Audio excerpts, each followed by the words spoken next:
Continuando aqui, nosso oitavo dia de... Então, continuando o nosso oitavo dia de introdução ao Antigo Testamento 2, nosso segundo bloco. Há pouco nós íamos fazer uma lição de casa. O pastor Johnny fez uma pergunta, né, pastor? Sobre o esboço que acabamos de ver. Deixa eu até compartilhar novamente aqui, que foi esse daqui.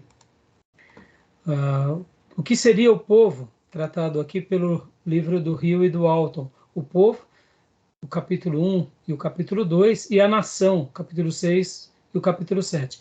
Então agora, aproveitando esse momento, eu pedi para vocês abrirem as próprias Bíblias de vocês.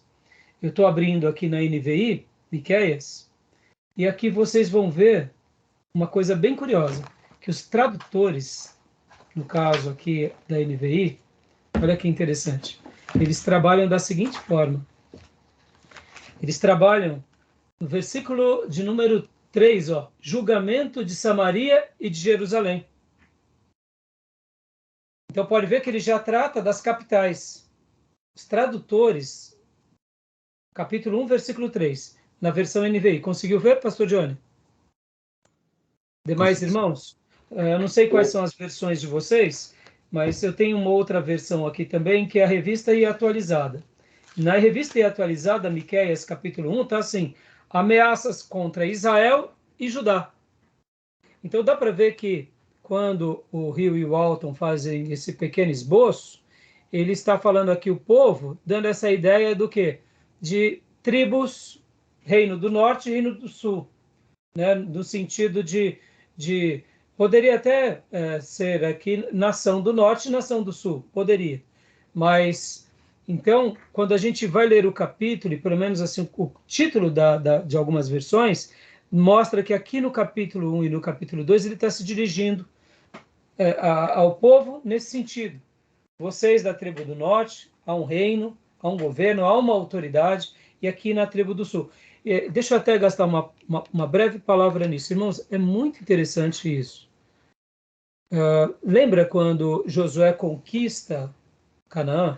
É dividido ali em 12 tribos. Cada tribo tinha ali as cidades. E havia uma coesão debaixo daquela tribo. E havia um príncipe daquela tribo. Pode ver que em alguns momentos decisivos, Josué chamava quem? Os líderes das tribos. Essa questão de autoridade, irmãos, a Bíblia sempre vai trabalhar isso. No momento que o reino se divide, mesmo sendo o povo de Abraão, eles estavam debaixo de autoridades distintas.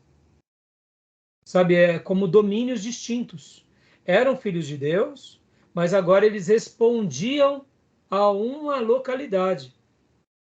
Fazendo uma correspondência aqui para os nossos dias, pensando como cristãos contemporâneos. Eu, por exemplo, nós somos de uma igreja, da onde surge esse seminário, Batista Nacional. Há uma história batista, mas tem irmãos de outras denominações que têm as suas hierarquias e têm as suas gestões e as suas denominações, ou seja, autoridades específicas. Então, aqui a profecia de Miqueias era como se estivesse sendo dirigida a esses povos diante das suas autoridades, diante das suas localidades. Pode ver que nós aqui estamos no estado de São Paulo, aqui na região do Alto Tietê. É diferente o Alto Tietê de outras cidades, de outras regiões, e é diferente São Paulo de outros lugares. Vocês podem ver que os dilemas que nós passamos como pessoas do Sudeste é diferente de um nordestino, de um nortista, de um carioca. Então, o que eu entendo aqui, que as palavras, como eu disse, né, como é um livro de introdução, nós não temos como fazer uma análise do livro, mas eu entendo dessa forma, né? Aqui, no livro do Arthur Jr., quando ele vai pegar o esboço de Miqueias, só para vocês terem uma ideia, ele coloca assim, esboço de Miqueias, primeira parte, sentença de Deus contra os dois reinos idólatras. Por que ele coloca dois reinos idólatras? Reino do Norte e Reino do Sul. Eu achei assim, que aqui ficou melhor do que o povo. Essa divisão ficou mais lúcida, né? Deu uma clareza melhor, tá bom? E aqui no livro do nosso irmão Cleide Francisco, o esboço dele também, apesar que aqui ele só faz, ele faz algo, ele não faz bem o esboço aqui, ele faz mais uma divisão, ele cita as passagens importantes. Nesse livro ele não trata de um esboço. Agora, na Bíblia de vocês, como está, irmãos? A minha está julgamento de Samaria e Jerusalém, no 1, né? E no 6 está a acusação do Senhor contra Israel. Então, e das demais versões dos irmãos e da irmã Cleusa, como que está? O título? Isso. Tanto do capítulo 1 quanto do capítulo 6 e 7. Nunca ameaça contra Israel e Judá, por causa de sua injustiça e rebelião. O meu também está igual ao do Bruno. O meu também está assim. Joia. Então, e dá para ver que aqui na conclusão de Miqueias, tanto no capítulo 6 quanto no capítulo 7, pode ver, Deus e o seu povo em juízo. Aqui já dá uma ideia da nação do povo eleito, como descendentes de Abraão. Pode ver que no capítulo 7, a corrupção moral de Israel. Eu sei que quando, muitas vezes, é aquilo que nós falamos, quando nós fazemos uma leitura desses profetas nesse contexto do reino dividido, muitas vezes é se dirigindo à tribo do norte. Mas em algumas vezes pode ser, sim, que de repente Deus não só está se dirigindo à tribo do norte, mas à nação. Olha só aqui, lendo aqui, por exemplo, algumas passagens de Miqueias. Pode ver que aqui ele vai fazer um apontamento de Israel, mas a ideia que se tem é uma ideia de Israel como nação de Deus, não como apenas tribo do norte. Já que ele sentenciou os reinos idólatras, seja ele reino do norte ou reino do sul, agora ele está se dirigindo ao seu povo. Deixa eu ensinar uma outra coisa aqui para vocês, irmãos. Vocês vão ver que alguns profetas vão chamar Israel de Efraim. Alguém já notou isso? Uhum. Vocês sabem dizer o porquê de Efraim?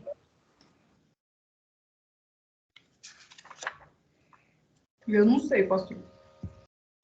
Né? Alguém já ouviu algum comentário, alguma citação? Eu não lembro bem, lembro bem vagamente, tem alguma coisa a ver, em algum momento Israel, e as terras ali de Efraim foi uma terra, uma capital? Então, quando nós pegamos aqui, vamos lá para o mapa rapidinho, olha só, isso daqui faz parte da aula, não deixa de ser introdução, né? Vamos pegar aqui, ó. Vamos pegar aqui. Olha que interessante. Logo na sequência, olha que interessante. Logo.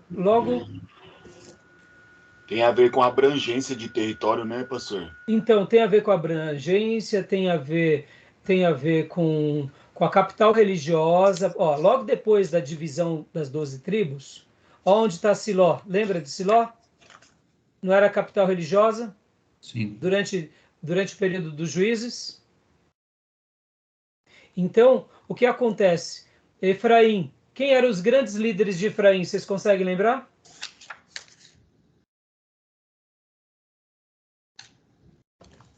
Deixa eu usar a memória aqui, peraí. Não lembro, não. Josué era de que tribo? Olha. Efraim. Então, percebam, aqui é uma capital onde acontece muitos fatores determinantes. Tanto é a capital religiosa, quanto é a capital praticamente do conquistador de Israel. E tem um outro detalhe também. Vamos falar sobre primogenitura. Aí onde entra um outro assunto que vale aí um estudo, um debate bem interessante. Eu particularmente penso assim, haviam dois tipos de primogenitura. A primogenitura espiritual e a primogenitura humana, carnal. A primogenitura espiritual ficou para quem, irmãos? Qual é a tribo que nasceria o leão? Judá. Judá. Judá. Pode ver que Jesus vem da tribo de Judá. Ele recebe a primogenitura espiritual. Segundo alguns estudiosos, eles vão falar que a primogenitura física humana, ao invés de ir para... Lembra que era Simeão? Aí tem um estudo que vai mostrando. E lembra que quando Jacó abençoa um dos filhos de José, e ele troca as mãos, Manassés e Efraim, recai sobre Efraim. Então, a primogenitura física, é por isso que Israel, em algumas passagens da Bíblia, é chamado de Efraim. Então, é como se fosse um cognome de Efraim e Israel, a mesma coisa. Pode ser que, de repente, Efraim se tornou, durante um período, apenas uma tribo muito de proeminência, nos dias de Josué, por exemplo. Pensem vocês, irmãos, quem foi o grande conquistador? Josué. Efraim, querendo ou não, foi o filho da promessa que recebe a bênção de Jacó no lugar de todos os demais filhos, e principalmente do filho dileto, que era José. Pode ver que José não recebe a primogenitura, mas Efraim acaba sendo filho de Jacó por José, pela bênção. Então, por essa razão também, muitos profetas vão chamar Efraim, quando querem falar da tribo de Israel. Então, eu acredito que agora aqui, o profeta Miqueias está se dirigindo a Israel nessa questão geral. Ele está falando da nação de Israel como descendentes de Abraão, aqui no capítulo 6. Tá bom, pastor Johnny? Deu para esclarecer? Obrigado. É o que eu penso, é a maneira que eu penso, tá? Por exemplo, aqui no livro do Archer Jr., no 6º ponto, quando ele vai tratar aqui tanto do capítulo 6 quanto do capítulo 7, no capítulo 6 ele fala a controvérsia de Deus com a ingratidão de Israel, e no capítulo 7 ele fala cumpridas as promessas da aliança ao remanescente fiel, dando uma ideia que Deus sempre restaurará um remanescente. Tá bom, meus irmãos? Então, eu acredito que... E agora aqui, último ponto para a gente... aqui, nós vamos ver que há temas sobre Cristo em Miqueias. Deixa eu falar uma outra coisa aqui, irmãos. Eu esqueço sempre de fazer esse apontamento. Miqueias, né? O nome do profeta é um dos mais comuns do Antigo Testamento. Apesar, em diversas formas, como o nome é uma das 12 pessoas, aparece em diversas formas como o nome de umas 12 pessoas, significando quem é como Yahvé. Miqueias significa quem é como Yahvé, tá bom? Eu esqueço sempre de dar o significado do nome. E uma das coisas aqui que Miqueias também faz é um apontamento aos temas principais de Miqueias. Eu queria só ler aqui rapidamente, ó. Ele vai trabalhar sobre o Salvador. Eu gostei muito dessa abordagem. O que o Senhor exige, né? Nesse livro eu achei bem interessante, né? E também Miqueias, ele tem apontamentos bem interessantes sobre o Messias. Então, eu vejo como um profeta que vai tratar também sobre essa questão, né? Das questões messiânicas, né? Por exemplo, aqui, ó, leia para nós, pastor Johnny, por favor. Pois não. A mensagem de Miqueias sobre o Salvador foi clara. O Senhor pretendia enviar alguém após o fim do julgamento necessário. Miqueias 5:3. No entanto, sua identidade e a hora do seu surgimento permanecem obscuros no texto. Com o passar do tempo, os autores do Novo Testamento deram um novo discernimento sobre o significado da profecia de Miqueias. Eles não hesitam em considerar Jesus, nascido em Belém, o novo Davi, previsto por Miqueias e outros profetas. Este discernimento deixa claro que o Senhor é o Deus da salvação. Vamos ler lá Miqueias 5:3, irmãos? Vamos.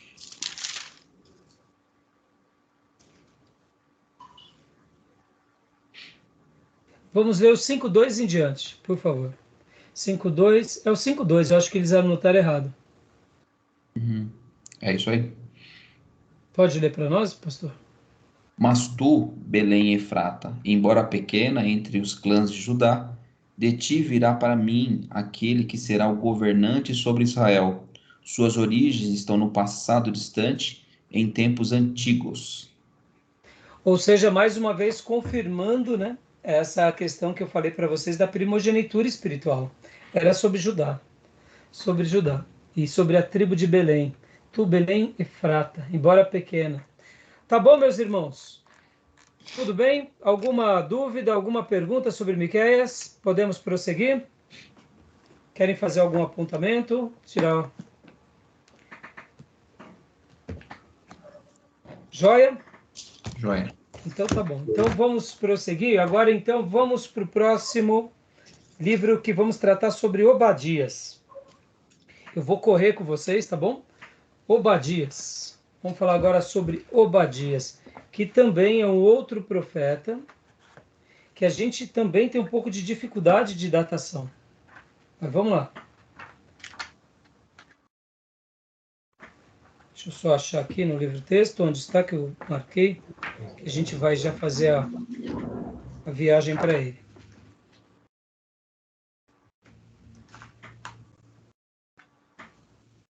Uma página só, né? Obadias é um livro pequeno, né? É uma folha, né? É um capítulo só. É quase que o profeta Judas do Velho Testamento, né? É. 542 do livro do Rio. 542, vamos lá. Isso aqui. Tinha desmarcado, deixa eu deixar aqui. Obadias, página 542. Eu estou na página. Que página é essa?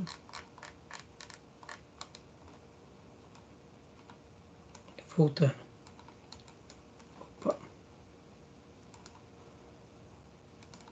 Epa, não estou conseguindo. O que eu estou fazendo de errado?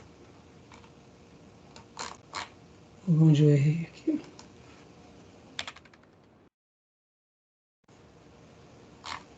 Não estou conseguindo.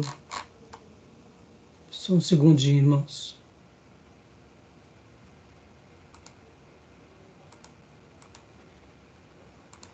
O problema aqui é quem segura o mouse. Quem segura o mouse aqui está apanhando. Não sei por que razão. Precisa aprender a pilotar esse negócio aqui, esse trem. Aí, pronto. Assim, já me encontrei. Tô pensando o quê?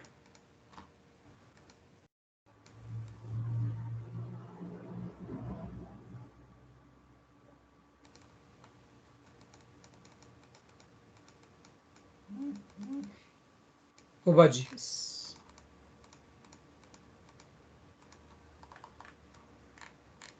Deixa eu só compartilhar aqui para vocês.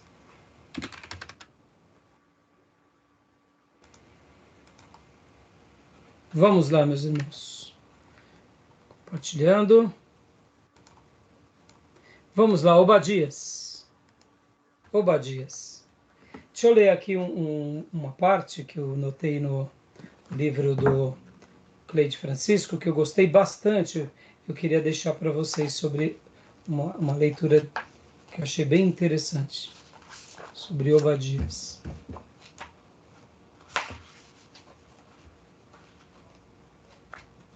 Pode ir lendo para nós aqui, pastor Johnny, por gentileza, essa parte. Agora, Obadias, conceitos básicos: a soberania de Deus, a restauração de Israel, o princípio da retribuição. Joia. Agora, olha que interessante, irmãos. Lembra que eu falei para vocês no primeiro bloco que os profetas, eles foram determinantes para falarem à nação de Deus, ao povo de Israel, aos descendentes de Abraão, mas eles também eram determinantes a falar para as outras nações? Esse é o caso de Obadias. E olha só que interessante. Obadias também, ele vai ter uma mensagem, a mensagem dele não é específica ao povo judeu. A mensagem de Obadias... Edom, né? Hã? Contra Edom, né? Contra Edom, exatamente, Júnior. Edomita. É os Edomitas, olha que interessante. Pastor, mas Obadias não tinha o que fazer, não? Será que o povo de Deus não tinha pecado para ser arrumado? Irmão, tem, mas tem coisas que Deus levanta uns para determinados fins que nós não entendemos. Obadias, por exemplo, é um caso desse. Como que é, Júnior? Os descendentes de Esaú, né? Exatamente. Quem eram os edomitas, irmãos? Eram os descendentes de Esaú. Inclusive, deixa eu pegar aqui um mapa aqui para vocês, ó. Vou pegar aqui um mapa vermelho. aqui. Isso, aqui, ó. Nesse mapa aqui, não está... Tá vendo essa região? Aqui, essa região era a região dos edomitas. Eles habitavam aqui, os descendentes de Esaú, irmão de Jacó. Né? O vermelho, o guisado, né? Então, a profecia primogenitura. Exatamente, que vende a primogenitura por um prato de guisado. Olha só que interessante, a profecia de Obadias vai ser dirigida aos edomitas, edomitas. Então, perceba como que Deus ele levanta os seus profetas com propósitos específicos. Eles eram primos. Vamos pensar agora aqui como descendência. Israel é primo de Edom. Mas aí eu te pergunto, Roboão e Jeroboão, eles eram irmãos, entendeu? Não quer dizer muita coisa, não. Por isso que quando a gente começa a estudar a história dos reis, as dinastias, a cronologia, os acontecimentos, perceba que há vários acontecimentos que vão sendo determinantes no quê? Na nossa formação. De repente, são povos irmãos. E daí que são povos irmãos? Lembra daquele episódio da rainha Atalia?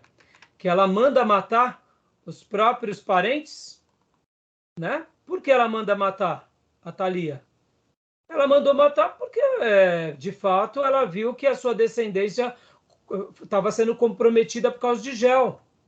Lembra que Gel, olha que interessante, irmãos, o profeta Elias profetizou que Deus levantaria alguém para destruir a descendência de Acabe. Deus tinha dito que Elias iria levantar o rei da Síria, ia levantar Gel como rei de Israel, ia levantar Eliseu como seu sucessor. Elias praticamente é elevado aos céus. No ministério de Eliseu, cumpre-se a unção de Gel. Gel acaba com os descendentes de Acabe. Olha que interessante. Estou fazendo esse apontamento, irmãos, porque aqui a gente está tratando agora de povos irmãos.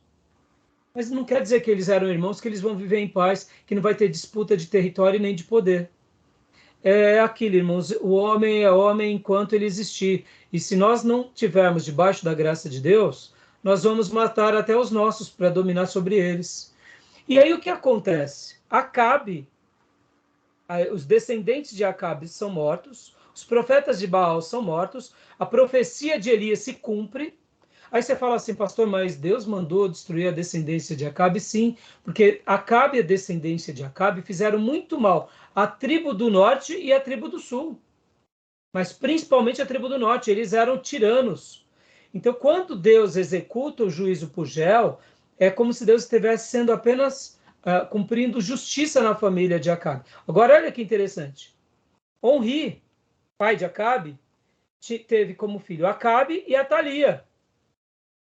Gel, quando mata Acasias, Atalia manda matar todos os outros descendentes aqui da linhagem de Davi. Porque Atalia, na realidade, também era irmã de Acabe. Olha que interessante. E por ela ser irmã de Acabe, aqui Israel também estava começando a adorar os postes ídolos de Baal. Olha que interessante, irmãos. Então, por isso que ela manda matar todos. E aí sobra quem? Joás, que é escondido. E aí um sumo sacerdote, depois de alguns anos, nomeia. E aí quando ele nomeia, é colocado ele no trono, é executado justiça sobre Atalia. Perceba, irmãos, o poder, irmãos. Aqui a gente está falando do povo de Deus, estamos. Mas aqui a gente não pode também abandonar que a Bíblia E os escritos do profeta Jeremias está falando o seguinte, olha, as pessoas brigam por poder.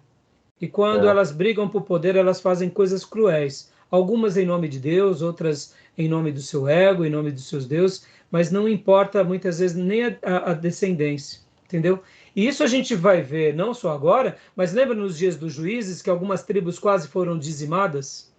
Porque também eles foram cruéis, foram maldosos. Então percebam, irmãos, essa é a nossa natureza humana, né? Que pode fazer com que a gente guerreie entre os nossos. É trágico isso, né? E agora, querem falar alguma coisa? Não, só que isso aconteceu em Roma também, né? Sim. Todos os impérios matava os familiares para tirar o poder. Exatamente. E pode ver que a família de Davi não foi diferente com Jerobo, Filho de Davi, né? o filho de Davi, Queria oh meu Deus, Absalão, Absalão. né? E depois nós vemos também outro filho de Davi também tentando destronar aqui Salomão. Então a gente, exatamente. Então nós notamos, irmãos, que quando entra essa questão do poder, e agora vamos falar aqui, irmãos, você acha que nós como igreja estamos imunes também à disputa de poder? Ixi. Percebam, irmãos, como a mensagem profética, ela precisa ser resgatada até os nossos dias? Eu comecei domingo passado uma mensagem sobre os profetas, eu quero estar pregando sobre eles. E uma das mensagens eu quero falar sobre o estilo de vida dos profetas. Assim como Davi tinha um estilo de vida de adorador e de entregue, os profetas tinham um estilo de vida de abnegação.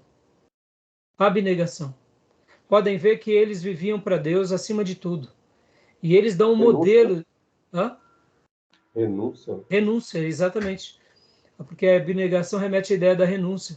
Percebam que os grandes reis de Israel que foram justos, eles viviam esse princípio de Davi, viviam os princípios dos profetas. Agora, Deus nesse contexto levanta os seus vasos, e aqui está Obadias.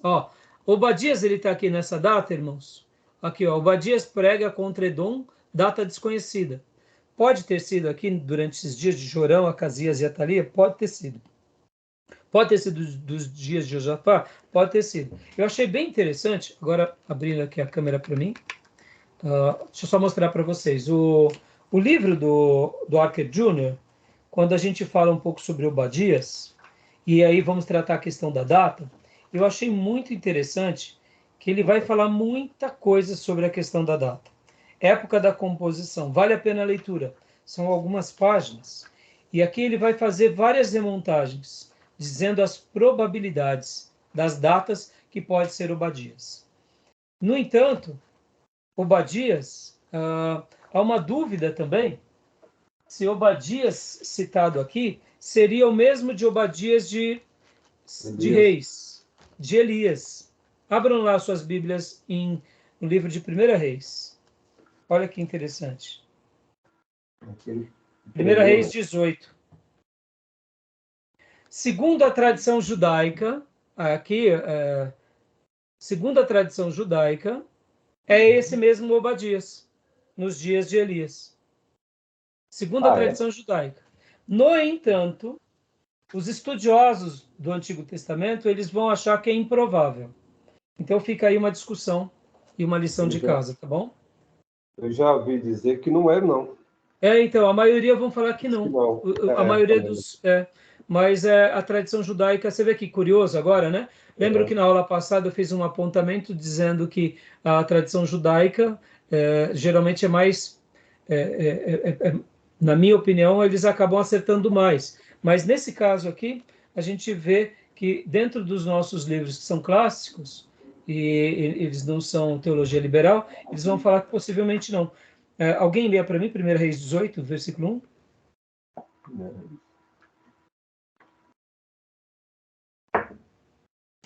Vamos lá, 1 Reis 18.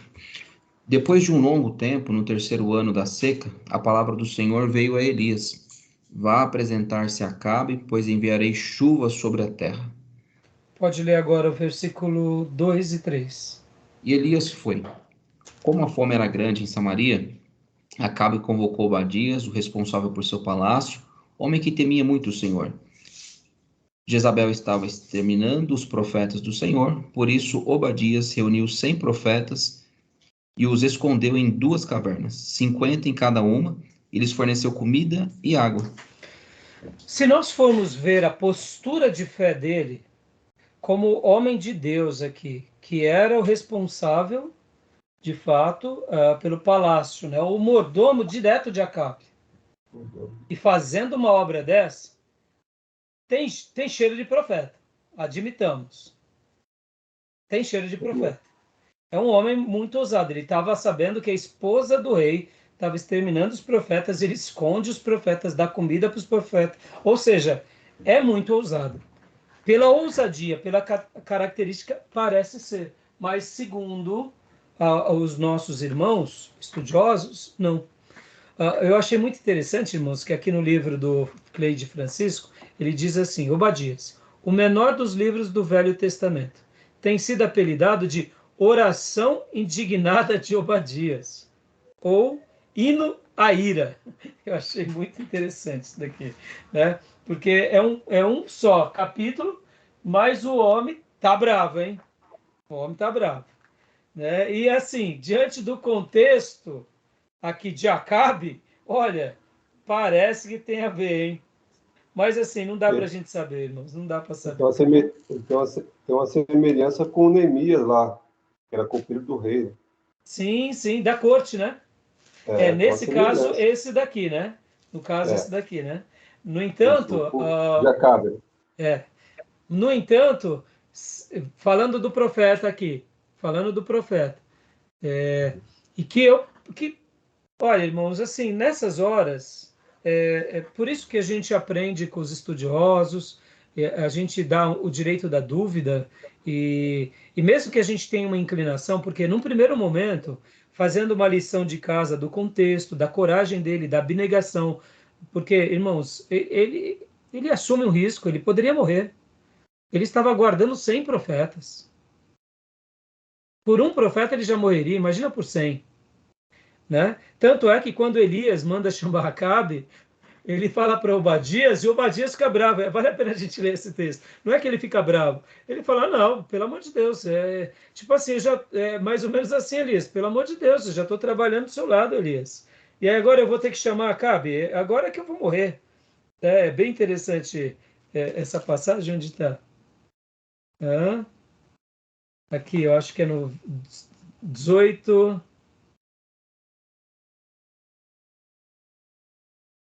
É o 8, 9. Pode ler para nós. Lê a partir do 7. É muito legal essa parte. Quando Obadias estava a caminho, Elias o encontrou. Obadias o reconheceu, inclinou-se até o chão e perguntou: És tu mesmo, meu senhor Elias? Sou, respondeu Elias. Vá dizer ao seu senhor, Elias está aqui. O que eu fiz de errado? Perguntou Obadias. Covarde. Para Não, que entregues o teu servo Acabe para ser morto. Tipo assim, não, eu não vejo como covardia, eu vejo como desespero, Júlio. Tipo assim, ele está guardando os profetas, ele está fazendo tudo direitinho, Acabe está atrás dele. Olha que interessante, irmãos. Acabe via Elias como aquele que atormentava Israel. Era o atormentador, era o perturbador. Né? A gente vai ver aqui, olha, dá uma puladinha lá para o versículo 17, Maísa. Leia para nós 17. Quando viu Elias, disse-lhe: É você mesmo, perturbador de Israel? Ou seja, o rei sabia que o chefe Elias era um camarada que incomodava. Então, aqui, Obadias, ele, depois de se humilhar ali diante de Elias, num gesto de reverência, não de adoração, o que eu fiz de errado? Leia de novo o 9 e o 10. O que eu fiz de errado? Perguntou Obadias. Para que entregues o teu servo Acabe para ser morto? Juro pelo nome do Senhor, o teu Deus, que não há uma só nação ou reino onde o rei, meu Senhor, não enviou alguém para procurar por ti. E sempre que uma nação ou reino afirmava que tu não estavas lá, ele os fazia jurar que não conseguiriam encontrar-te.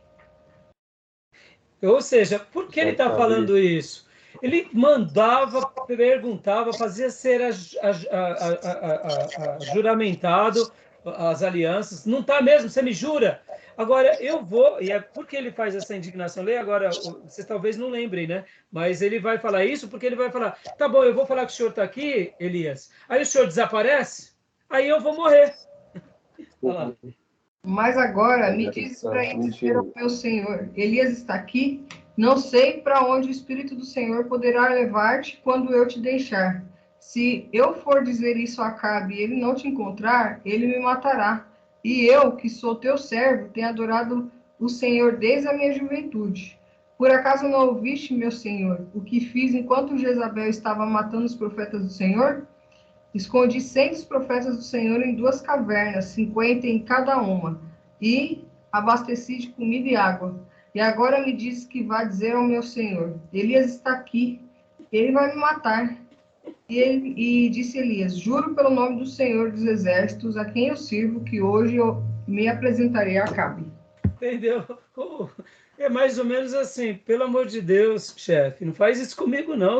Eu estou aqui trabalhando para Deus desde a minha mocidade, assumindo risco. Agora, irmão, deixa eu fazer um adendo aqui. É muito legal. Ah, essa parte aqui eu até reservei aqui para vocês um comentário que eu anotei. Eu vou só fazer um adendo. Quando nós vemos, olha só, olha que interessante, isso é muito legal.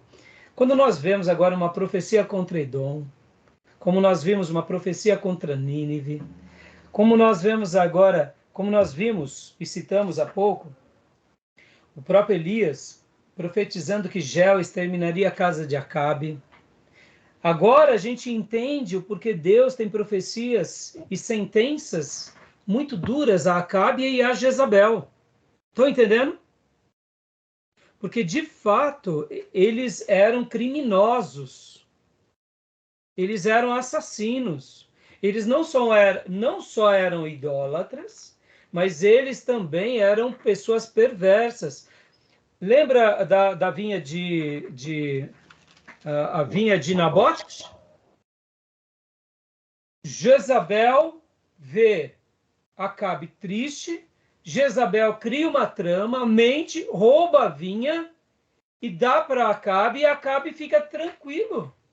Ou seja, além de covarde, ele era oportunista, porque ela foi lá, preparou a cilada, deixou ela ir, fazer tudo de errado. Ou seja, ele foi cúmplice. Quando Deus vem e usa o profeta Elias por causa da vinha de Nabote, a Bíblia vai falar que, lá no capítulo 22, que é uma profecia muito dura a Acabe, e Acabe, mesmo assim, não aceita as repreensões. Aliás, desculpa, o profeta Elias vai para Acabe, profetiza contra ele e fala sobre ele, e depois vem o profeta Micaías, que também profetiza, e ele vem e morre e se cumpre as palavras. No entanto, quando Elias profetiza contra Acabe, Acabe vai e se humilha, e ora e se humilha diante do Senhor. Acabe começa a ter uma postura de pseudo-arrependimento, ou parece ser arrependimento. Tanto é que Deus fala para Elias. Remorso. Olha só. Hã? Fala, Júnior. Remorso. Dá a ideia de remorso. Olha lá no 21, 27. Porque aqui o Senhor vai usar no capítulo 21 o profeta Elias, mandando uma palavra muito dura a Acabe. Pode ver que no 21:20 Acabe disse a Elias, então você me encontrou, meu inimigo. Ele via o profeta de Deus como inimigo. E agora no capítulo do 20, versículo 20 em diante, o profeta diz palavras duríssimas a Acabe, e Acabe, versículo 27 ao versículo 29. Alguém leia para mim, por favor. Sucedeu que, pois que Acabe, ouvindo essas palavras, rasgou seus vestidos e cobriu a sua carne de saco, e jejuou, e jazia em saco, e andava mansamente. E aí o 28 e 29. Então veio a palavra do Senhor a Elias Tisbita, dizendo, Não viste que Acabe humilha perante mim? Porquanto, pois, se humilha perante mim, não trarei este mal nos seus dias, mas no dia do seu filho trarei este mal sobre a sua casa. Dá para ver que ele teve um pseudo arrependimento. Júnior, sua câmera está um pouco desfocada. Se você puder baixar a tela do seu computador, só está dando para isso. Já melhorou. Então, pastor, a gente pode julgar isso daqui? Não, porque Deus está dizendo aqui que ele se humilhou, ele buscou a Deus e ele passou a viver dias de mansidão. Bom, foi um pseudo arrependimento, porque o capítulo 22 aqui vai apresentar-se Josafá com Acabe e vai ter mais aquele episódio de Micaías. E também, quando o rei de Israel, Acabe, vai falar com Josafá, ele vai falar assim, tem um profeta aí, mas eu o odeio. Ou seja, dá para ver que ele teve ali uma situação de remorso, mas ele nunca foi uma pessoa piedosa, porque se ele fosse piedoso à voz de Deus, ele daria ouvido a Elias e ele daria mais ouvido agora que a Micaías. Mas o que ele fez? Ele foi contra as palavras de Micaías e por isso ele morre. Então, fiz essa citação aqui, irmão, só para a gente citar um pouco de Obadias, né? Porque dá uma ideia de que pode ser, não sei se mas fica uma dúvida se era realmente o mesmo Obadias. Pela situação parece ser, mas como os nossos irmãos, que são estudiosos do Antigo Testamento, e eles são ortodoxos, não são liberais, então a gente está ao direito da dúvida que não é o mesmo. Agora, lembra que eu falei que eu fiz uma anotação? Deixa eu só explicar uma coisa aqui para vocês, irmãos. Quando o juízo de Deus vinha às demais nações, ou à própria nação de Israel, guarde isso no coração de vocês. Sempre o juízo de Deus ia a uma nação quando essa nação praticava atos de maldade, crueldade ou abusos sobre outras nações. O Egito, durante muitos anos e séculos, ele foi um grande império. Deus só exerceu juízo sobre o Egito quando eles abusaram de Israel. A Síria já era um império. No momento em que eles dominam a nação, a tribo do norte, e ali praticam atrocidades não só a Israel, mas a outras nações, eles também são sentenciados por Deus. Todas as demais nações, enquanto elas tinham uma vida digna, uma vida honrada, e elas não exploravam do menor abandonado, do menos favorecido, eles tinham padrões de justiça, Deus não se indignava contra essas nações. Mas no momento em que essas nações, ou essas cidades, elas se tornavam pecadoras, contumaz, pecadoras cruéis, que praticavam mal a eles próprios ou a outros povos, Deus os julgava. Pode ver que a tribo de Dan, lá nos dias de Juízes, aconteceu isso. A tribo de Benjamim também aconteceu isso. Eles se corromperam nos dias de Juízes e quase foram eliminados. Todo ato de iniquidade, quando ele não é neutralizado por aquela nação ou por aqueles líderes, e eles continuam crescendo nesse ato de pecado e começam a explorar outras nações, há uma sentença divina. E podem ver que, geralmente, na sentença divina, Deus estipa aquela nação e até dizima ela da história da humanidade. Podem ver que foi assim com a geração antes do dilúvio. Deus extirpou aquela geração. Podem ver que foi assim com Sodoma e Gomorra. Foi assim com o Egito nos dias de Moisés. Foi assim com Jericó. Podem ver que Jericó, quando Deus destrói Jericó, Deus até usa Josué dizendo que nunca mais ninguém reergueria Jericó. E se alguém tentasse, haveria uma maldição para quem assim o fizesse. Assim acontece também com a Síria, e assim acontece com a Babilônia. Todos os impérios que praticam maldades, exploram os menos favorecidos, Deus intervém na história. E Deus muitas vezes julga o povo e chega ao ponto, inclusive, de extirpá-lo. Mas isso não é somente com as outras nações. Isso acontece, inclusive, com a nação de Deus. Pode ver que nos dias de Juízes, Deus castigou o seu povo porque eles se esqueceram de Deus. Nos dias de Salomão, quando Salomão cria os postes ídolos, Deus o pune e divide o reino. Nos dias do reino dividido, a gente vê isso várias vezes. E nós vemos isso com o próprio povo de Deus, Deus usando o cativeiro assírio para ser ali um instrumento de correção à tribo do norte, e o cativeiro babilônico à tribo de Judá. Então, eu quis fazer esse apontamento, irmãos, porque agora Obadias está pregando aos edomitas. No entanto, por quê? Porque os edomitas também estavam com um ato de crueldade.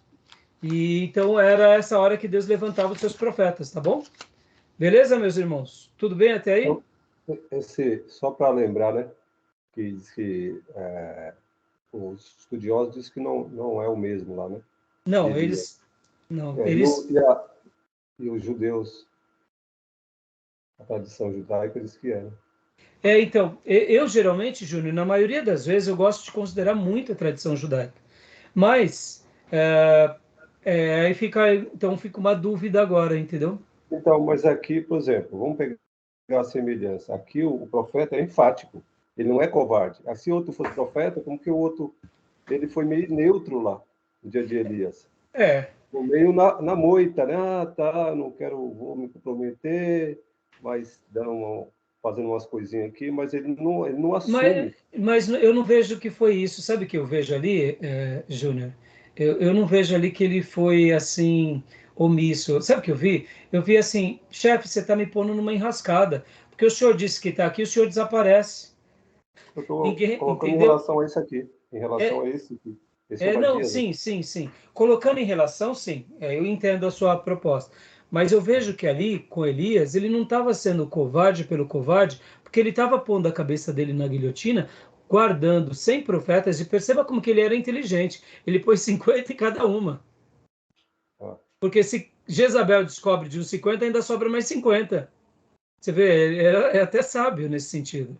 Mas eu quero dizer que ali ele estava com medo dele, assim, tipo assim, chefe, tá bom, eu vou fazer isso, mas o senhor desaparece, o rei vem e me mata. E aí, quem vai cuidar dos profetas? Tipo assim, tá bom, chefe, me desvenda esse rolo. É uma observação, Júnior, mas não dá para a gente saber. É uma observação e assim fica. Aqui a gente vai trabalhar dentro das especulações. Mas eu entendi sua abordagem, viu, Júnior? A ideia, né? Se for mesmo. Esse daqui, ele denuncia, ele põe a cara. Então, o outro lá fica meio assim, né? Porque o profeta Jeremias não quase morreu? Quantos que não se expôs? Exatamente. Não, vou fazer isso aqui, mas não precisa saber que eu faço parte da tua turma, senão eu vou morrer. Exatamente. Não, nesse sentido é verdade. Aí, dentro disso, agora, quando os nossos irmãos dos livros textos, né, e essa escola vai trabalhar dentro de uma data, e os argumentos que eles trabalham, eu achei bem interessante, por exemplo, como eu falei para vocês, né, do Ark Júnior, ele traz uma discussão bem ampla, fazendo vários apontamentos das datas prováveis. Então, assim, eu acho bem interessante e a gente tem que considerar, porque, de fato, são coisas que a gente vai aprendendo com eles, né? Tá bom? Né? São discussões, faz parte do debate, exatamente. Então, aqui, pode falar, mas... Desculpa, pastor. E entrando nessa questão, considerar assim também o profeta Elias, ele se escondeu, né? Depois, foi Elias ou foi Elias? Acho que foi Elias. Foi Elias, E era um homem que confrontava o erro, entendeu? Então, às vezes, foi um momento, né? Pode ser, tá vendo? Falou para Deus que queria morrer, entendeu? Boa lembrança. Era só um momento mesmo. Boa lembrança, porque Elias enfrenta os 450 profetas de Baal, mas depois ele não tem ali nenhuma resposta de Deus. E é aquela questão, irmãos, tem vezes que a gente não precisa de uma revelação. A gente está vendo uma pessoa maligna, maldosa e cruel, a gente foge. Você não precisa de um anjo te falando, foge, filho. Você vai e foge. Boa observação. Ou seja, aqui já tem pano para manga para dizer que é o Obadias que trabalha com Acabe ou não. Você vê, é isso que enriquece o diálogo, tá bom, irmãos? Então, vamos aqui continuar, né? Rapidamente, irmãos, aqui, leia para nós mais aqui essa parte, o livro. O livro mais curto do Antigo Testamento, um capítulo composto por 21 versículos, é atribuído ao profeta Obadias. Seu nome significa servo ou adorador de Javé, e é um nome bíblico comum. atribuído a mais de uma dezena de personagens do Antigo Testamento. A identificação de Obadias em ser temente a Deus e mordomo do rei Acabe, segundo a tradição judaica posterior, ainda não foi confirmada. Então, você vê, ele até faz um apontamento aqui. Agora aqui, leia para nós essa parte, irmã. Ao contrário de outros livros proféticos, o título do oráculo de Obadias não apresenta informações sobre a época ou lugar de sua origem, nem inclui qualquer dado autobiográfico sobre o profeta e o autor. Então, é interessante, até aí tá bom. É interessante essas discussões, irmãos, porque alguns livros ficam bem claros, bem evidentes, outros livros não. E a gente vai aprendendo com tudo isso, tá bom? Então, pode ler mais essa próxima frase aqui, minha irmã, daqui até aqui. Obadias provavelmente era de Judá. Sua profecia foi uma reação ao papel de Edom na queda de Jerusalém, nas mãos dos exércitos babilônicos do rei Nabucodonosor. Aqui vamos ter uma discussão bem interessante também, irmãos, porque fica difícil de saber, ó, percebam que aqui ele vai trazer várias datas sobre essa questão com relação a que período foi esse que Edom praticou mal a Israel. Porque, segundo a história do povo de Deus, os edonitas sempre tiveram ali uma certa dificuldade de relação com o povo judeu, até porque, irmãos, como eu disse, se até entre os próprios judeus tiveram disputas, e até entre a família real teve disputa, imagina entre primos, entendeu? Então a data fica muito difícil de saber, tá bom? Então não tem como a gente dizer que época foi. Então o livro vai trazer com bastante detalhes essas informações, e uma coisa é fato, ó. Quer ver aqui, ó? Eu queria que você lesse essa parte para nós, Maísa, por gentileza. Situar Obadias após a queda de Jerusalém parece ser a opção mais favorável, já que a conquista total da cidade descrita no versículo 11 é mais bem explicada pela invasão de Nabucodonosor com o cerco e a pilhagem da capital de Judá. Então aqui também há outro argumento sobre essa questão da data, né? Percebam que aqui ele vai trabalhar sobre várias datas. E são datas que abrem margem, que pode ser que sim, pode ser que não, ou pode ser depois do cativeiro babilônico. Então, assim, irmãos, quando a gente volta aqui para o nosso mapa cronológico, é interessante que a gente coloca ele aqui por volta do ano 850, mas pode ser que não. Pode ser que ele seja aqui também, em qualquer outro período. Então, fica muito difícil alguns livros do Antigo Testamento de trazermos uma datação. Até mesmo porque não tem muitas pistas. Como eu disse, essa questão dos edonitas contra Israel e das pilhagens que os edonitas causaram ao povo de Deus foram várias. Então, qual delas ele está profetizando? Por qual situação? Será uma situação que já tinha acontecido? Então, fica muito difícil de argumentar. Tá bom, meus irmãos? Então, para a gente continuar um pouco aqui, né? Ó, aqui, continuando mais um pouco, tá vendo? Opa.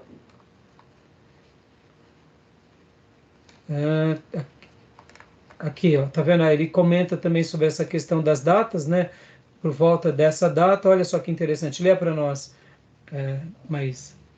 A data precisa do colapso de Edom ainda é desconhecida, e as circunstâncias específicas que causaram sua destruição são incertas.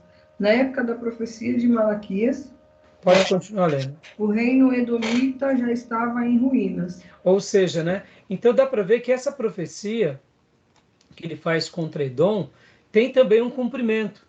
Então, assim, vocês notem como tem alguns fatos que são muito difíceis de identificarmos. Por outro lado, indiferente de quando foi escrito, a profecia ela se cumpre, acontece o fato. Então, de qualquer forma, Deus usou esse homem para falar a um povo de uma outra nação. Tá bom até aí, meus irmãos? Tudo bem? Alguma pergunta, alguma dúvida?